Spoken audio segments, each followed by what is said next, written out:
Ah, on a fait Melilla. Ah, la barrière de Melilla. Même lorsque tu retournes au Maroc, voilà, tu dis Alhamdoulilah. Parce que là-bas, les corps, ils tombent devant toi. Tu vois ces corps traverser cette barrière. Pour couper la barrière, voilà, vous devez entrer dans des trous qui sont creusés. Bon, pas des anciens aventuriers, on ne peut pas dire que c'est nous parce que nous, bon, on a tout trouvé. On a tout trouvé, vous voyez, vous entrez dans des trous, c'est des tunnels. Lorsque vous entrez, vous sortez de l'autre côté. Bon, il faut traverser. Il faut traverser de traverse. Quand tu cales, c'est la police marocaine et t'arrête. Tu rentres soit mort, soit vivant, mais handicapé.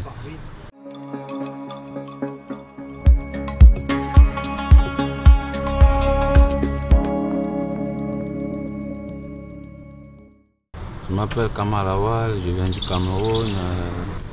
Je suis ici, ça fait peut-être un mois, mais il y a des gens qui ont 8 mois, 1 an, ici dans cette situation de vie. Voilà, je suis étonné, c'est vraiment délicat.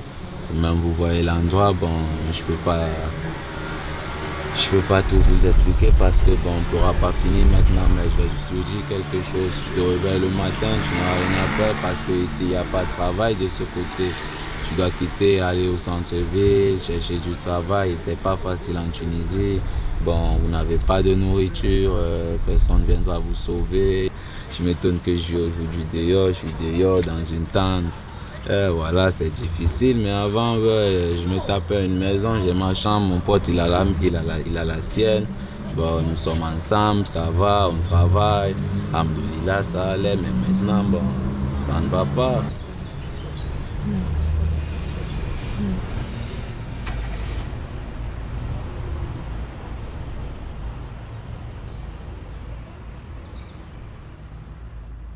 Je quittais au Cameroun très jeune, voilà.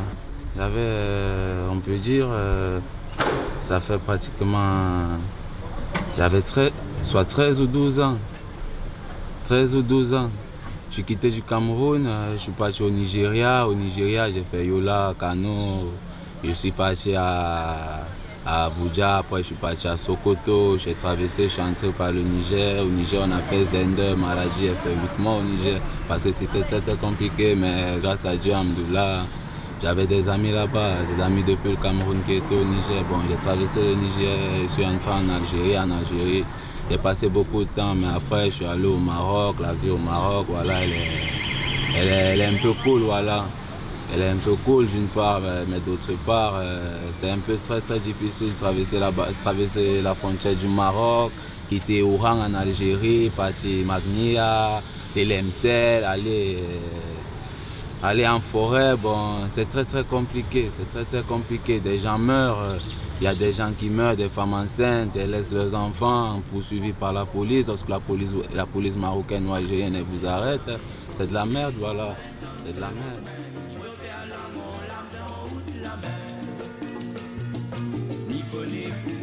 Difficile, mais il voudrait bien tourner la ville. Reste la Malouya, reste la Malouya, reste la Malouya. Traverser la frontière nigérienne-algérienne. Non, vous allez marcher dans le désert du Sahara, vous allez marcher. Peu importe, vous allez marcher. Celui qui quitte le Niger pour entrer en Algérie, il va marcher.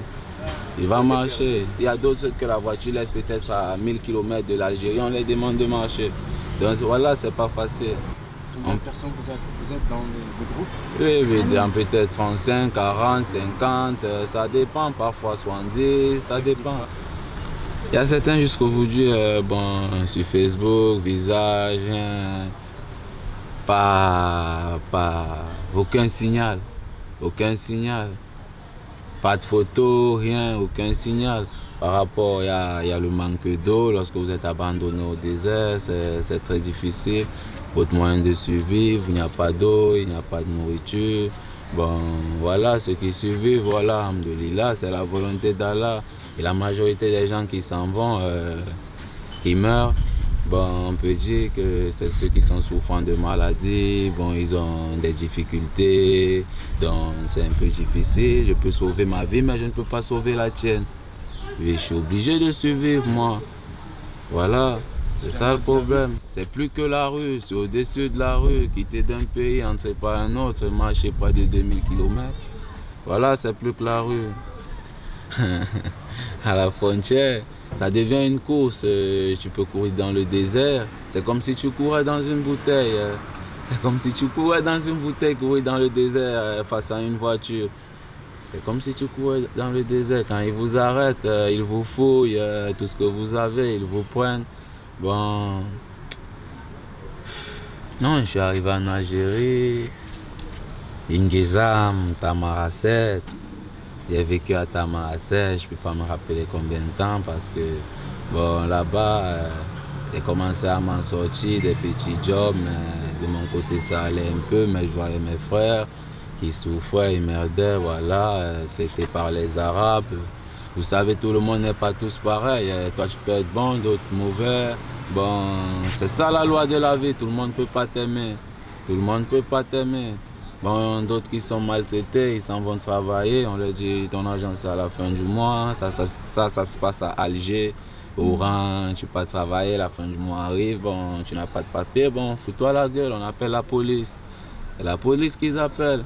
Et malgré pour toi, tu descends, lorsque la police t'arrête en Algérie sans papier, on t'amène à Samaka au Niger. Au Niger, à Samaka. Moi, non mais je ne suis pas arrivé au Niger. Jamais déporté, je ne suis pas arrivé au Niger. J'ai sauté une fois dans la voiture, je me suis retrouvé à Insala, je suis remonté, je suis parti à Tébissa. Bon, là-bas, Salé, Tébissa, alhamdoulilah, tout le monde est bien. Je ne peux pas dire que tout le monde n'est pas bien parce que bon, j'ai trouvé du travail là-bas. Et ça allait pour moi. Je ne peux pas avoir un black à Tébissa, bon, il va te dire que il mange au moins à manger ou de l'eau. Il manque au moins à manger ou de l'eau. À Tébissa, voilà, tu vois toutes ces voitures qui passent. S'il y a un black, un expatrié, que ce soit même un Algérien qui soit dans la rue, mais ces Algériens vont l'aider. Tu vois, tous les jours, ils apportent à manger, ils apportent de l'eau. Mais moi, à un moment, alhamdoulilah, j'ai eu du travail à Tébissa, je me suis en sorti. Voilà, alhamdoulilah. Non, en Algérie, j'ai duré, je ne peux pas me rappeler. J'ai duré en Algérie, après je suis allé au Maroc, j'ai passé du temps au Maroc, la frontière la plus difficile, voilà. Pour l'instant, il y a celle de la Tunisie et celle du Maroc. Celle du Maroc, lorsqu'on t'arrête là-bas, que ce soit les Marocains ou les Algériens, ils vous dépouillent. Il y a d'autres qui rentrent des pieds cassés, des bras cassés, des femmes enceintes qui ont perdu leurs enfants, les fausses couches, voilà. Donc, c'est très difficile, c'est très difficile. Ceux qui entrent, alhamdoulilah.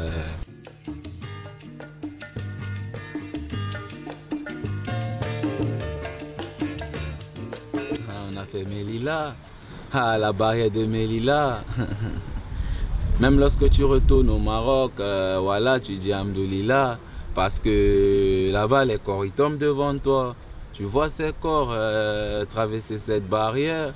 Pour couper la barrière, voilà, vous devez entrer dans des trous qui sont creusés, bon, par des anciens aventuriers. On ne peut pas dire que c'est nous parce que nous, bon, on a tout trouvé. On a tout trouvé, vous voyez, vous entrez dans des trous, c'est des tunnels. Lorsque vous entrez, vous sortez de l'autre côté, bon, il faut traverser. Il faut traverser, d'autres traversent. Quand tu cales, c'est la police marocaine et t'arrête. Tu rentres soit mort, soit vivant, mais handicapé. Non, non, oui, j'ai pas réussi. Mes deux pieds avaient gonflé. Je parvenais pas facilement à marcher. Bon, je suis rentré, je me suis retourné, je suis parti à Rabat. Après, je suis monté à Casa, j'avais mes frères à Tanger. Nous sommes partis à Tanger, on a duré, on a passé du temps, on a cherché un peu de travail. On s'est en sorti, bon, mais on a vu que le voyage du côté du Maroc, c'est un peu difficile. Bon, nous sommes sortis du Maroc, nous sommes rentrés en Algérie. Puis on a déjà fait la route au moins une fois. Bon, alhamdoulilah, on a certaines connaissances. Bon, quand nous sommes sortis, nous sommes rentrés en Algérie, on a vu Oran, ce n'est plus la même chose. Oran, bon, nous sommes quittés, partis à Alger, aller à Tébissa, passer du temps encore à Tébissa, alhamdoulilah. Bon, traverser, entrer en Tunisie.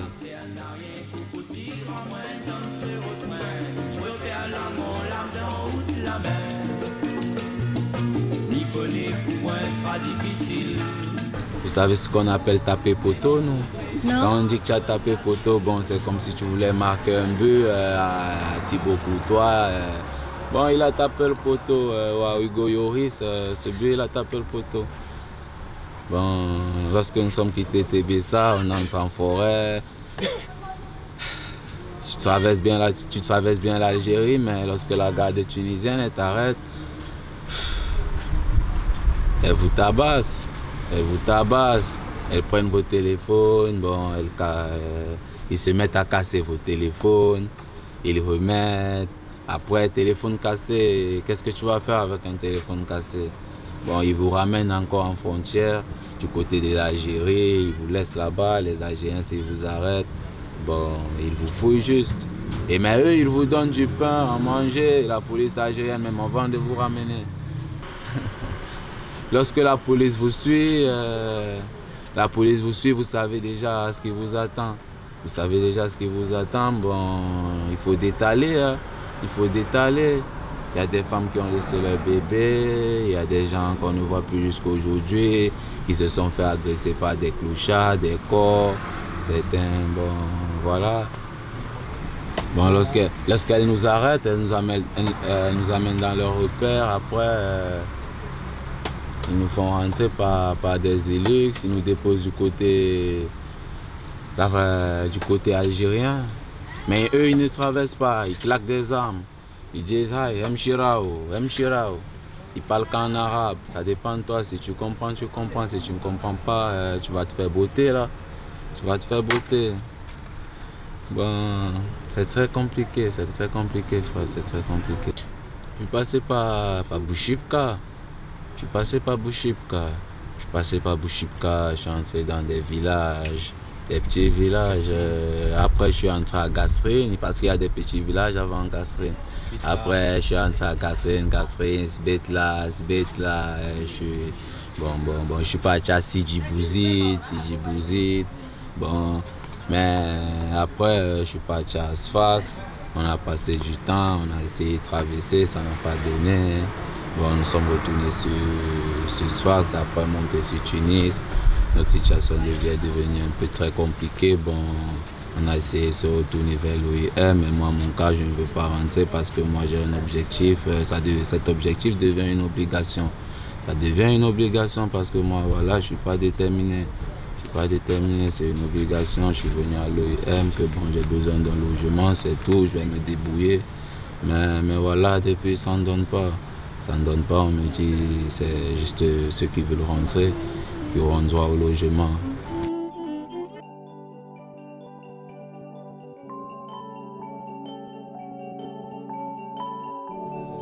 Question de racisme. C'est nombreux, mais il y a le racisme, voilà, il y a ça en Tunisie. Il y a certains Tunisiens qui sont racistes et d'autres non. Ça dépend, tout le monde ne peut pas t'aimer, je vous ai dit ça au début, tout le monde ne peut pas t'aimer. Et j'ai subi du racisme, et voilà, je m'en tape. Je pense à moi, alhamdoulilah, ma famille, c'est tout. Bon. Il y en a ici, il y en a un qui est devenu, il a attrapé la folie. Il est dépassé par les événements, il est dépassé. C'est difficile de surmonter certaines étapes dans la vie. Lorsque tu n'as pas de morale, tu n'as plus de courage, tu te dis bon, je vais tout abandonner, je vais repartir de zéro. Ben voilà, ton courage, il s'en va en néant. Voilà. Il a attrapé la folie, il se balade partout en Tunis. Certains pensent que bon, celui-là, est-ce qu'il est né fou? Il a vu tellement de choses, il a vu des gens mourir devant lui. Vous savez, entrer dans la mer, et encore dans cette mer, vous voyez, il y a d'autres qui sont dans... On ne peut pas dire que c'est un bateau, mais on appelle ça des flocas. Des flocas, bon, ils sont dans des flocas, ils disent qu'ils partent acheter la cigarette dans le floca. Voilà, ils sont traumatisés. Tu vois quelqu'un couler, tu es là, tu as... On appelle encore ça. On appelle encore ça comment? Tu comportes là même. Pour entrer dans le Toba. Les gilets de sauvetage. Vous voyez, il y a d'autres qui ont des gilets. D'autres, lorsque ton gilet a sauté sur toi, c'est fini. Tu coules. Vous voyez, parfois la mer, elle est calme au début, mais après, elle devient la merde. J'ai pris la mer une fois. Bon, un bateau a coulé près de nous parce qu'il y avait 2 bateaux ce jour-là dans la mer. Le premier, il a coulé. Certains se sont sauvés. Le nôtre, plus devant. Alhamdoulilah, notre capitaine, il savait au moins manier. Bon, on a essayé. Le bateau, le moteur, il s'est arrêté. Un moteur 20 chevaux. Il s'est arrêté. Il y avait 45 personnes. Il s'est arrêté. Bon, on était obligé d'appeler la garde de côte tunisienne, de venir nous sortir de là. Ils nous ont pris, nous sommes repartis de bord. Bon, après, nous sommes remontés.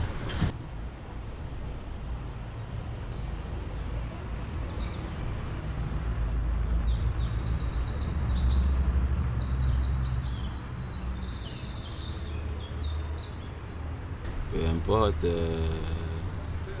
il aurait fallu que je risque parce que bon, je n'ai pas le choix, ça devient une obligation pour moi. Je n'ai pas de choix, voilà. Je n'ai pas de choix.